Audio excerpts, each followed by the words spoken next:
Ja, jeg har med lige til billeder her. Og det var ikke mit. Det var mit. I kan jo høre, at jeg er dansk, og I må også finde jer i, at der altså er danske tekster på, men der er et A for meget, som I kan se i Valhalla. Valhalla er jo en genfortælling af de nordiske gudemyter. Og hvad er de nordiske gudemyter?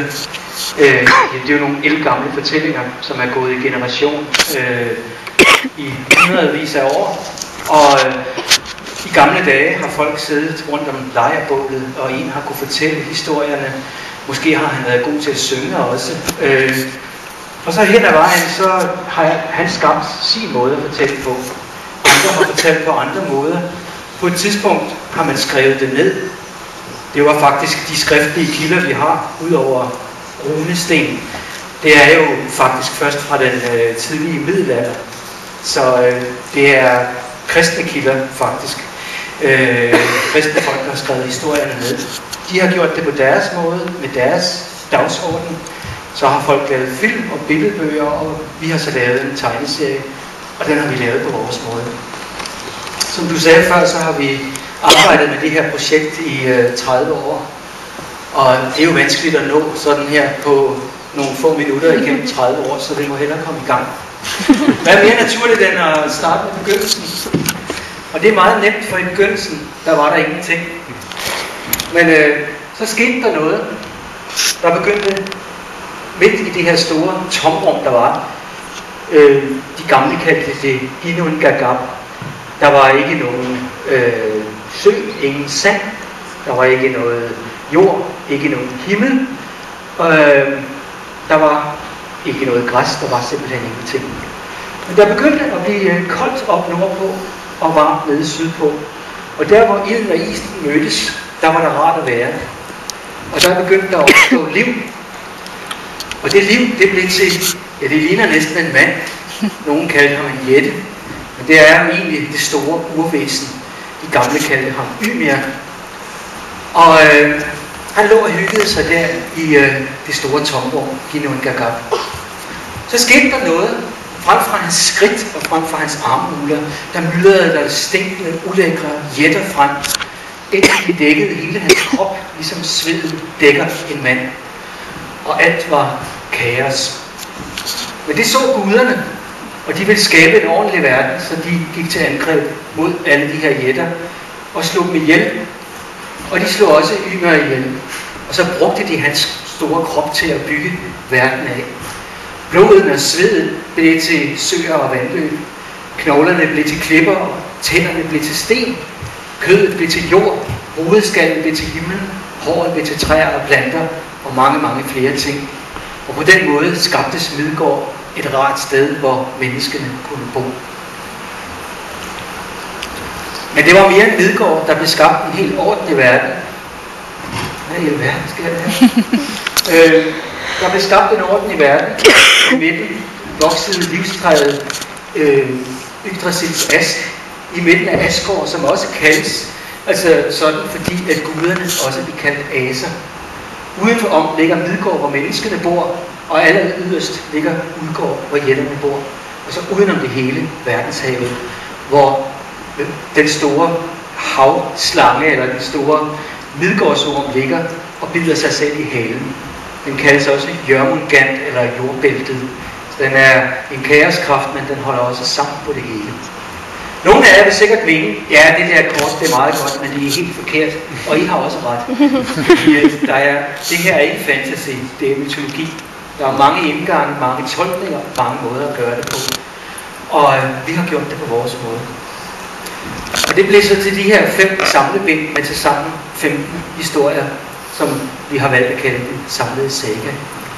Hvem er vi? Nu siger jeg vi, det er ikke fordi jeg taler i pluralis majestatis, men fordi vi faktisk er et helt hold af gamle mænd, som har lavet det her.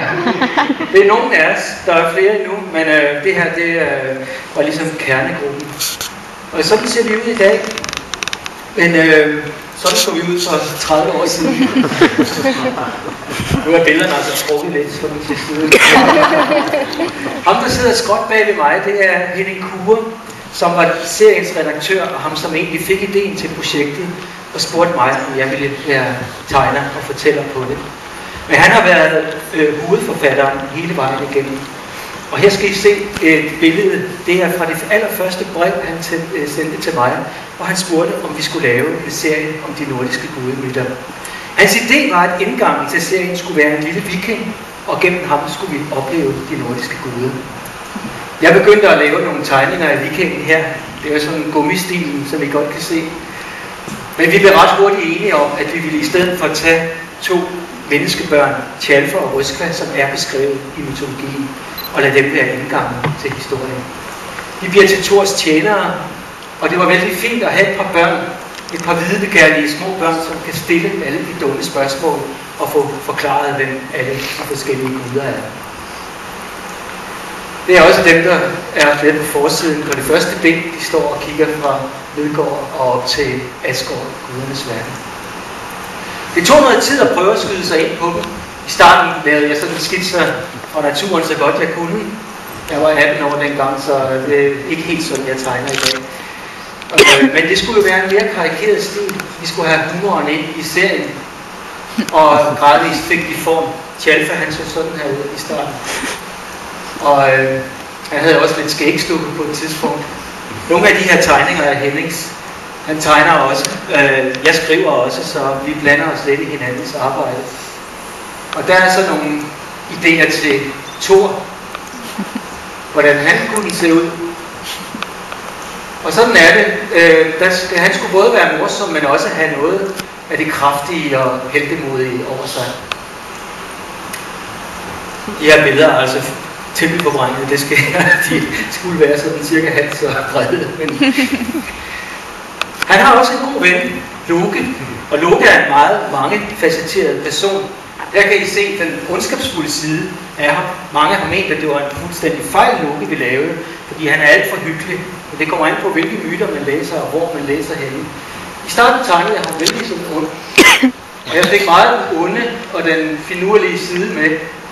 Men han skulle også have hans store charme med, så det vil det her smil, der kom til at... Sådan kom han til at se ud. Og så er det alle de andre jo. Odin, gudernes konge, Balder, Freja, Roren Frej, frugtbarhedsguderne, Heimdall, der vogter regnbuebroen, Idun med de gyldne æbler, Tyr, krigsguden, som også er en barsk kanut. Et kæmpe galleri, og jeg kunne ikke engang have dem alle sammen på billedet her, og vi når heller ikke at komme igennem det. Der er hele miljøet også, Valhalla, hvor de nordiske guder samles. Hvordan skulle jeg tegne det? Ja, der tog jeg en tur til Norge, som jeg fremdeles gør det af til. Og det her, det er stavkirken fra Gol, som jo så er blevet flyttet her til Oslo, eller til bygda. Og det er jo et kristent bygningsværk, men der er også gravehoveder. Og det bliver udgangspunktet for Valhalla.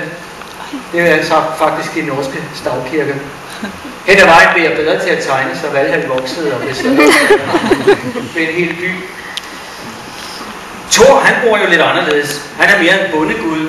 Så her har jeg været oppe i Midt-Sverige og kigget på et gammelt hjælpehus der. Og der er et eller andet, hvor det er rustikke og voldsomme, som passede bedre til Thor. Så hans hus kom til at se sådan ud. Det er stadigvæk en gudebolig, men det er en person, der ikke har tænkt så meget over det. Han har smækket et nyt rum på, når der kom gæster. Sådan. Med de materialer, han nu havde. Og sådan fik jeg sådan befolket og bebygget det meste af Asgård. Men hen ad vejen, så begyndte man jo også at skulle udvikle de andre verdener. Udgår, hvor jætterne bor. Og det er jo noget mere kaotisk affære. Og jeg har tegnet mange af dem gennem tiden. Det er nogle skikkelig grimme kage, de fleste af dem. Og her er udgårdsloke, som mere eller mindre blev vores konge for jætterne, ligesom Odin er det for guderne. Men alle de her jætter er jo egentlig udsprunget fra naturen. Jeg har altid min skitsebog med, når jeg er ude at rejse og også hjemme. Så mange af de her observationer er så glædet ind i tegneserien. Sådan er det. Alt stammer fra naturen. Ham her, han var svensker, det kan I se flere på deroppe. Og jeg har også opfundet nogle jætter hen ad vejen. Blandt andet selvom jætter de generelt er store, så er nogle af dem små. Det var en lille fyr, som kom til at hedde Quark, og han har gennemgået forskellige processer også igennem tiden. Her er en af hans bedste forældre. Men han kom til at se sådan ud. Det er en proces. Jeg arbejdede som instruktør og art director på filmen, så jeg lavede en del sådan skitser til, for at skyde mig ind på miljøerne, og for at give tegnerne på filmen noget inspiration. Og så skulle vi jo lære hovedpersonerne at kende. Men i stedet for at lave sådan en meget maskinelle, model sheets, så tegnede jeg situationer, som den her, hvor Thor fortæller historien om, hvordan han fiskede Midgårdsormen. Det var ligesom at give tegnerne sådan en lille film at arbejde ud fra. Og igennem den her proces, der lærte jeg også mine personer bedre at kende selv. Så når vi arbejdede videre med serien, så havde jeg noget at gå ud fra. Her i tegneserien, der kom vi til Thors fisketur, og der blev det meget personlighederne, der kom til at betyde noget for fortællingen. Thor blev den her kraftfulde kampgud, og Tyr, som jo også er en magtfuld gud, han blev strategen, generalen, som modsætningen til Thors form for kraft. Længere hen i processen, så begyndte vi at arbejde med fortælleteknikken. Og for eksempel sådan en voice-over i de gamle film. Det her det er sådan en film noir i Valhalla-stil, hvor Odin er detektiven, der skal løse mysteriet. Og vi opererede også med flere fortællerstemmer. Hvad med en fortælling, der bliver fortalt af flere forskellige personer, som har hver deres indgang til den, hver deres måde at se den samme situation på. Og hen mod slutningen, nu skal vi jo nå det inden for tiden, så nærmede vi os jo Ragnarok. Og det var spændende sådan hen mod slutningen at kunne samle alle trådene. Vi måtte give læseren de billeder, læseren forventede, navnlig ud fra store undergangsvision. Så sådan nogle billeder skulle der med i fortællingen. Men vi kunne også lege lidt med det. Her er et tidligt billede, det er over 30 år gammelt af Nagelfar eller Neglfarer. Det her skib, som er bygget af døde mænds negle, og som river sig løs ved Ragnarok. Men vi havde jo alle sammen læst Donald, og nu ved jeg, at der kommer noget Donald senere, så jeg måtte jo hellere få et billede med om det også. Anders And på, eller Donald Klub på Grønland, hvor vi har de her vikingeskib, der er frosset ind i isen. Sådan kom Nagelfar til at se ud i Valhalla i stedet for. Og sådan så det så ud, når det rev sig løs. Det var sådan en reference inden for tegneserieverdenen, men vi liker jo også at lave referencer til mytologien og historien. Denne her billedsten, den står i Jelling i Danmark, og den bliver kaldt for Danmarks dåbsattest. Den er rejst af Harald Blåtand, som er den Harald, som gjorde danerne kristne. Man mener selvfølgelig, at det er Kristusfigur, der er på stenen her. Men nogle forskere, og navnlig Henning Kure, som jo er forfatteren på Valhalla, han har skrevet en del artikler om, at det her muligvis i høj grad samtidig er et muligt billede. Den her Kristus hænger jo ikke rigtig på et kors. Det er nærmest livstrædens grene, han er filtreret ind i. Så i Valhalla har vi så tilladt at tegne det på den her måde. Snorre beskriver om, hvordan guderne samles efter Ragnarok, og den høje kommer ned til dem, og mange har tolket den høje som Kristus. Det virker lidt mærkeligt, at Jesus Kristus skulle tage ned og tale med de nordiske guder. Så en anden tolkning kunne være, at det var muligt. Så der har vi prøvet at lave sådan en lidt... Dem, der ved noget om det, kan hygge sig over og se det. Men så kunne vi samle trådene fra den første historie. Den hed Ulven er løs, der river den store Fenrisulf sig løs. Vi tegnede det som en uskyldig hundevalg. Men i sidste historie, der bliver det den kaoskraft, den virkelig er. Og så får vi også muligheden for at slutte ringen med allerførste billede i tegneserien. Står Tjalfe på gårdspladsen ved familiens gård i Midgård.